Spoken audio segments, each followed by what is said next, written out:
Before we begin, I want to take a moment to honor the cultures behind the stories we are about to explore. The tales shared here come from many peoples, lands, and traditions.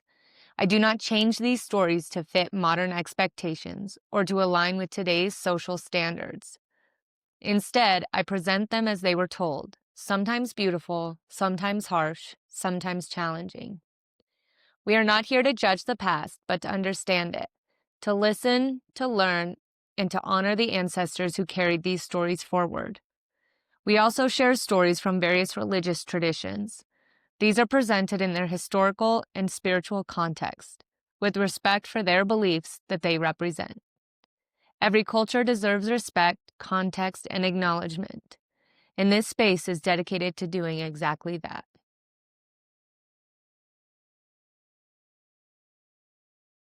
Story 1, Samhain, when the veil grows thin. There is a turning of the year when the land itself seems to draw a breath and hold it, when the final warmth of harvest fades and the world begins to lean towards stillness. In the old Irish tellings, this moment is known as Samhain, a threshold not marked by a single night alone, but by a shift that settles over the land as the light shortens and the fields empty.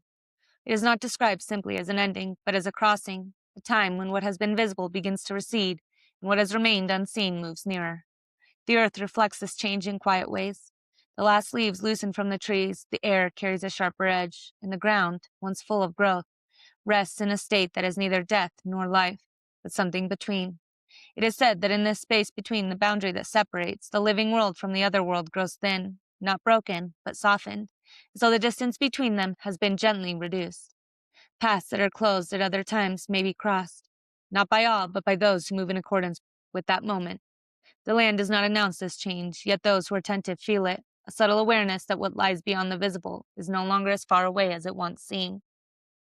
In these nights, people move differently, not with fear, but with care. Fires are lit and kept steady, not only for warmth, but as a presence that holds the space of the living. Doors are not closed without thought, and thresholds are treated as places of importance. Where one state meets another, offerings are left, simple things, food, drink, a place set aside, not as acts of appeasement, but as acknowledgement that the world is shared, that there are those who may pass near, whether seen or not. In the tellings, there are accounts of figures glimpsed at the edges of fields or standing beyond the reach of firelight, their forms not fully clear, yet carrying a familiarity that unsettles and comforts at once. Some are recognized in feeling, if not in face, holding the presence of those who once lived and walked the same ground. Others belong to the wandering host, moving through the night without direction that can be followed. Part of a realm that does not remain fixed in the ways the living world does. These presences do not call out, nor do they intrude without cause. They move as the time allows, as the thinning veil permits, neither seeking nor avoiding, simply present within the crossing that has opened. To encounter such a moment is not to act, but to understand, to give space, to remain aware, to recognize that not all that exists is bound to the same form or time. As the turning continues, the closeness does not remain. The veil, having drawn near, begins once more to settle back into its place, not abruptly, but with the same quietness in which it arrived. The fires burn lower, the offerings cease, and the land returns to its winter stillness, holding its silence more completely. The paths that once allowed passage close again, not with force, but with the gentle returning of distance, as though the worlds have stepped back into their separate rhythms. Yet what has been known does not leave entirely.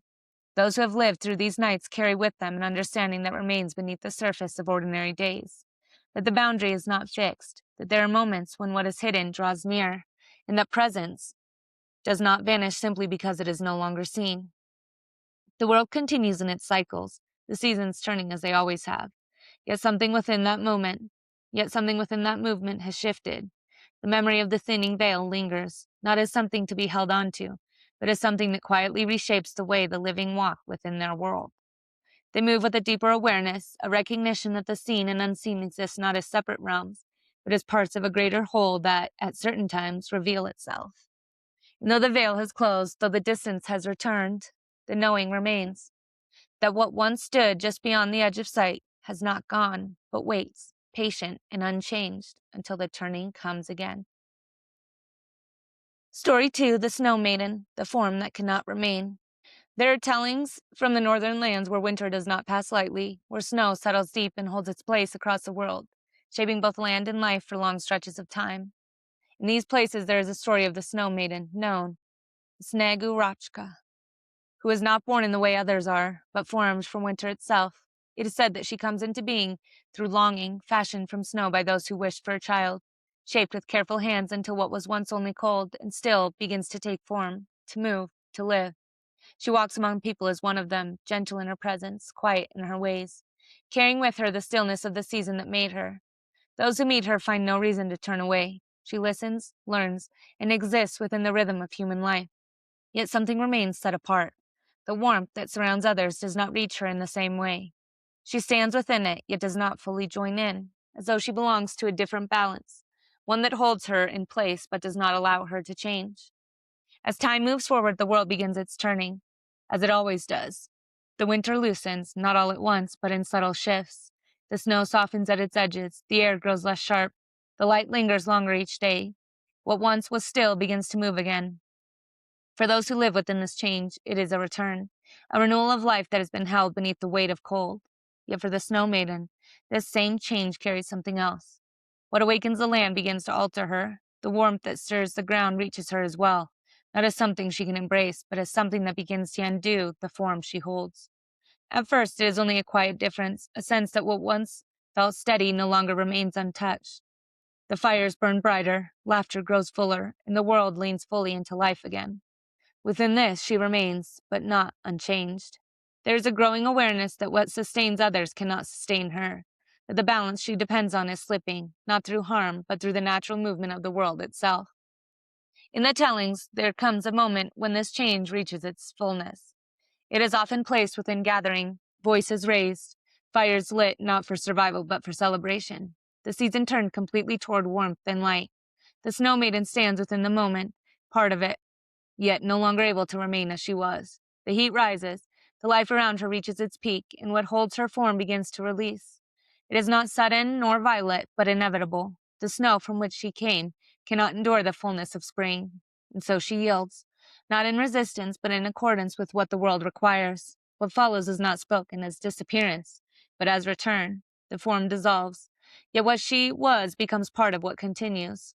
The water that flows from melting snow nourishes the ground. The air shifts, carrying memory without shape. Those who knew her feel not only loss, but understanding, that what comes into being within one season may not remain in another, yet does not vanish without purpose. When winter returns, it carries the same stillness, the same depth. Yet the Snow Maiden does not return as before. Instead, the story remains, shaping how the turning is understood. What cannot remain still belongs, still, to the cycle. What leaves form does not leave entirely. It becomes part of what allows the world to continue, moving forward altered, yet whole. Story 3. Luz Mala, the light that should not be followed. Across the open plains and quiet stretches of the Pampas, where the land extends farther than the eye can easily hold and night settles without obstruction, there are tellings of a light that appears where no fire has been lit. It rises low to the ground, sometimes flickering blue, sometimes pale and unsteady, moving just enough to be noticed but never enough to be easily reached.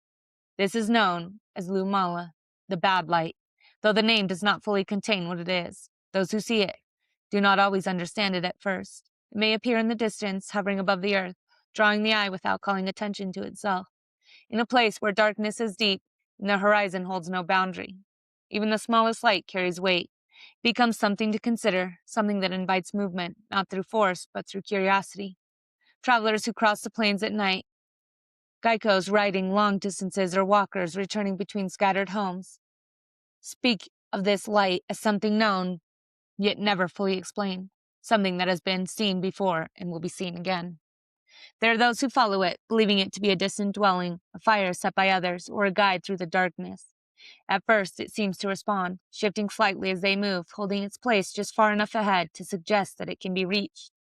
Yet the closer they try to come, the more it adjusts, never fully drawing near, never allowing itself to be held in certainty. The land beneath their feet begins to feel unfamiliar. Distances stretch beyond expectation, and the sense of direction they carried begins to loosen.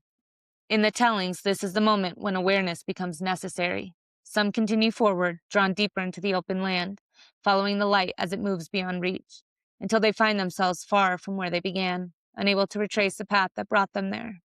Others stop, recognizing that the light is not meant to be followed in the way they first believe.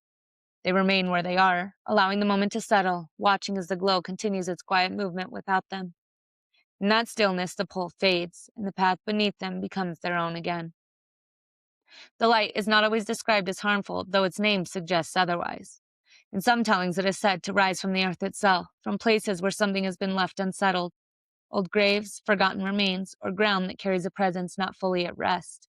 In others, it is understood as something that exists at the edge of perception, a phenomenon that reveals itself only under certain conditions, when the world grows quiet enough to allow it. It does not pursue, does not force, yet it does not yield to those who approach it without awareness.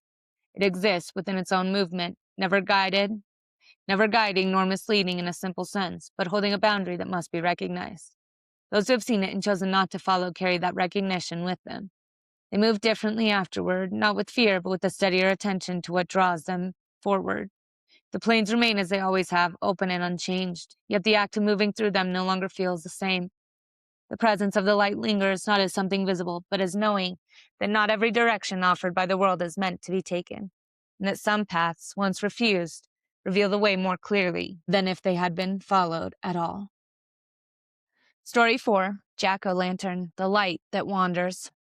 There are nights when the road stretches farther than expected, when the hedges close in and the fields fall silent, and the traveler finds themselves moving through a darkness that feels deeper than the hour alone should bring.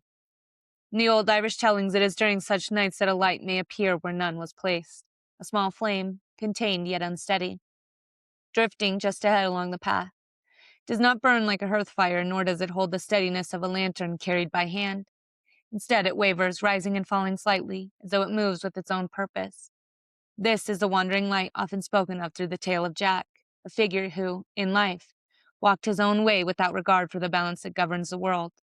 It is said that when his time among the living ended, he found no place to remain, neither welcomed among the dead nor able to return as he had been.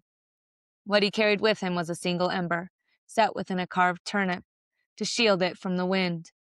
And with it he began to walk, not toward a destination, but within a path that never fully resolves.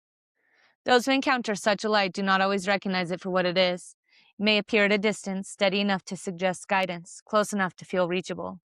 A traveler seeing it along an unfamiliar road may take it as a sign of habitation, a place of rest, or a marker of direction. Yet as they move toward it, the light does not remain fixed. It shifts just beyond their reach, holding its place in a way that keeps them moving without ever arriving. In the tellings, some follow it deeper into the night, their path growing less certain with each step, the road beneath them turning in ways they did not intend.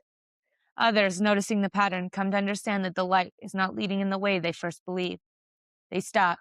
They remain where they are, allowing the movement of the light to continue without them. In that stillness, the pull begins to fade, and the road beneath their feet becomes clear again, not because it has changed, but because they have ceased to chase what does not belong to them. The wandering light is not described simply as a trick or a danger, though it carries both possibility and risk. It exists as something caught between states, neither guiding nor entirely lost, moving with a path that does not end because it was never meant to. Those who know the story understand that the light is not to be followed without thought, nor feared without reason. It reveals something about the nature of direction itself, that not every movement forward is a path worth taking, and that not every light marks a place of arrival. The traveler who turns away from it does not lose their way. They return to it. The road continues as it always has, yet it is seen differently, held in a greater awareness of what draws and what belongs. And the light remains wandering its own course, neither guiding nor abandoning, a quiet reminder that not all paths lead onward, and that sometimes the truest direction is found in the moment one chooses not to follow at all.